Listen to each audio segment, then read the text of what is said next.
बहुत समय पहले एक छोटी चिड़िया समुद्र किनारे रहती थी। वह हर दिन अपनी छोटी सी चोंच से रेत इकट्ठा कर समुद्र में डालती थी।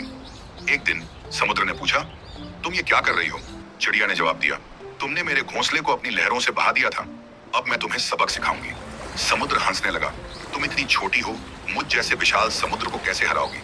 चिड़िया ने कहा, हो सकता है मैं अकेले न कर पाऊं, लेकिन अगर सभी चिड़िया, जानवर और इंसान मेरे साथ मिल जाएं, तो कुछ भी नामुमकिन नहीं। यह सुनकर समुद्र सोच में पड़ गया और उसने चिड़िया से माफी मांगी। चाहे हम कितने ही छोटे क्यों न हों, हमारा प्रयास बड़ा बदलाव ला सकता है। जब सब मिलकर काम करें तो असंभव भी संभव बन जाता है।